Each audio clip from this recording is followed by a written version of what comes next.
One of the most important problems that I see with people trying to attract a relationship or a healthy relationship is the lack of knowing of their own personal boundaries. Okay, so what are personal boundaries? Personal boundaries are your preferences. What do you like, what you don't like, what is acceptable and what is not acceptable. They are the juice, okay, to attracting what you really want, which is a healthy, loving, and compatible relationship. If you're caught up in any of these types of situations, chances are you're having problems with your own personal boundaries. And so, for example, would be you haven't dated in a while and you just started dating a really great guy. And everything seems to be going great, except that when he drinks, he gets a little too drunk for your liking and it makes it feel awkward because maybe he just gets a little too loud in front of others. You don't want to say anything because you don't want to lose him. You think he's great. However, you're caught up in a pretty much an ethical, moral, and personal issue because you don't want to mess things up. Let me give you another example. Easy. You've been dating short guys when you really like is tall guys. And what you tell yourself is, well, I'm dating short guys because that's what's available. That's what they're hitting me up. And, you know, they're kind of cute. So let me just keep on going. But there's a part of you that says, hey, you know what? I kind of like that guy over there that's taller. Another one would be taking certain level of criticism from your friends or even the man that you're dating, all because you want to keep the peace, even though you don't like being talked to that way. And so you're here with this issue of, well, it's not that bad, it's not that personal, let me not say anything, let me not ruin things. With situations like these, how can the universe give you what it is that you really want, what you're compatible with, and what is healthy for you if you don't verbalize it to yourself and to others what is acceptable and what is not acceptable for you? Because I see this happening so much over and over again, whether you're the people pleaser, the one that bends over backwards, or you're just kind of trying to figure yourself out. I want to give you guys 5 tips for recognizing and sticking to your own personal boundaries and thus attracting healthy and more compatible relationships. Stay tuned.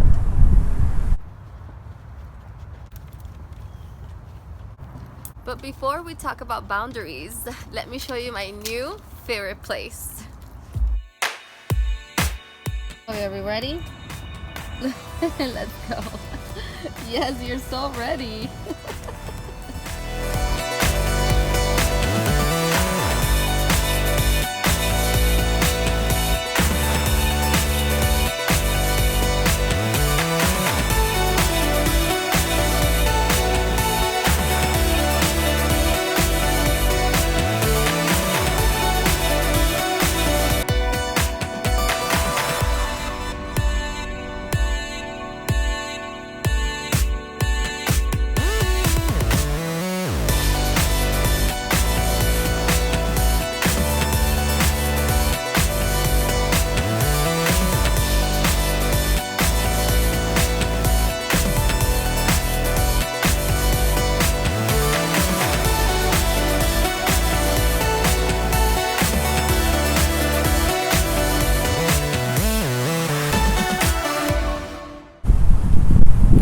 I noticed lately that there's this new theme for me coming up and especially the new people that I'm helping, and even friends, even things that I'm picking up from the outside, and that is boundaries. What are boundaries? And this is something that is so important.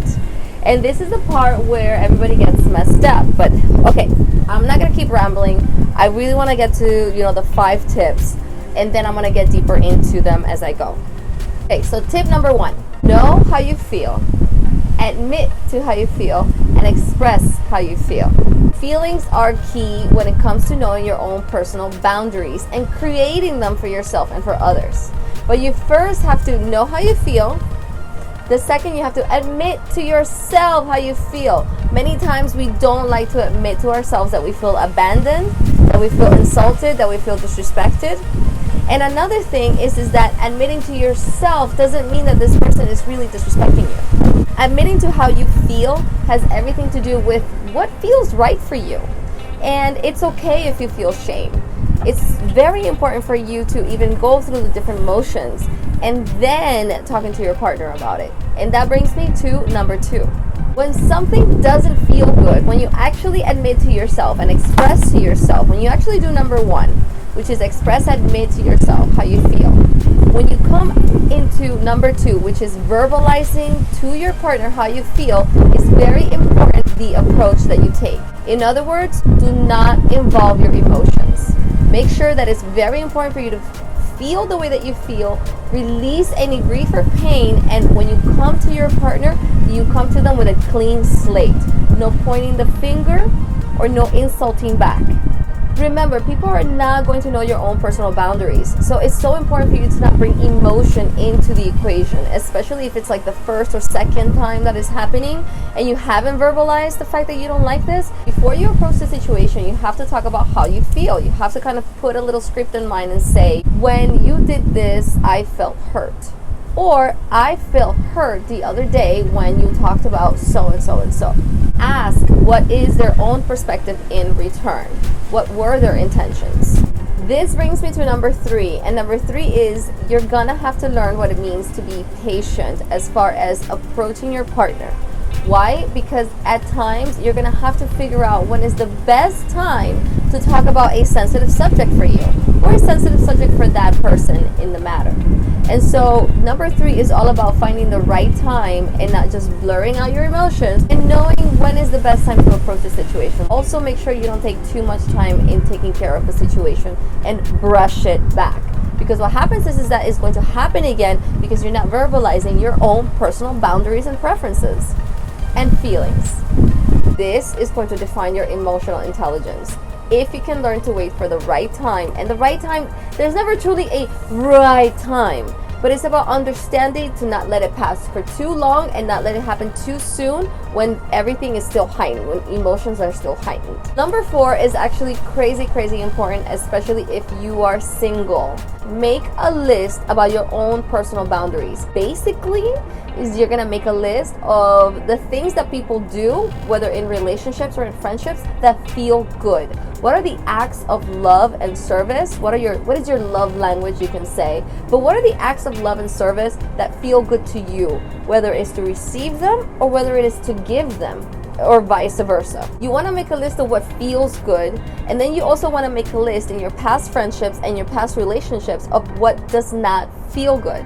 So certain levels of criticism, certain words and actions, and the same thing goes for what feels good. What actions feel good? Sharing meals, hugs, kisses. Some people don't like to be touched very much, right?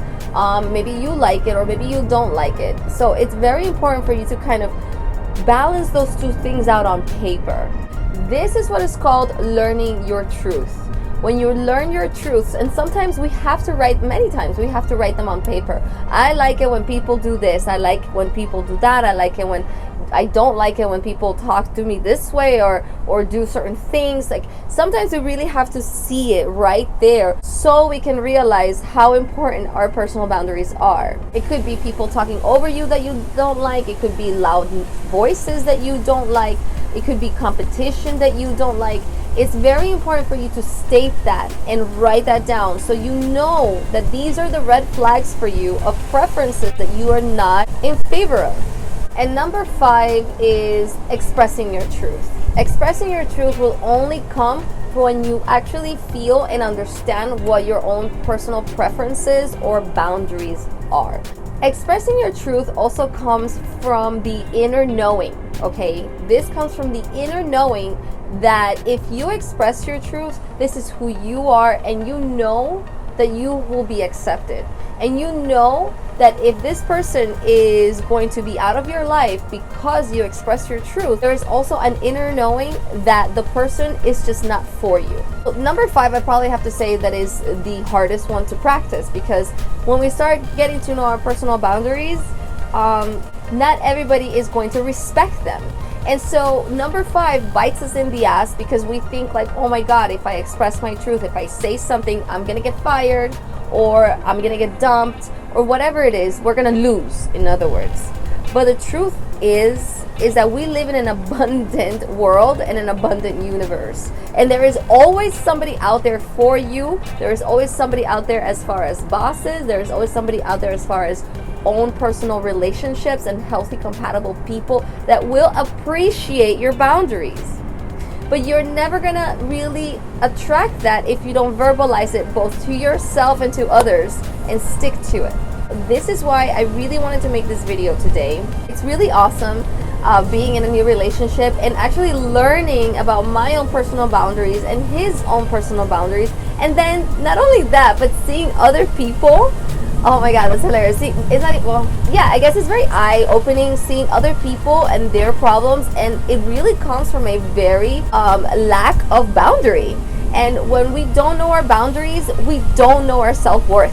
This is all about self-worth. I really hope that this actually helped you guys. If you want to get closer to me, be sure to check out my socials. Go into www.universaliris.com and I'll catch you guys next time. You know where to find me.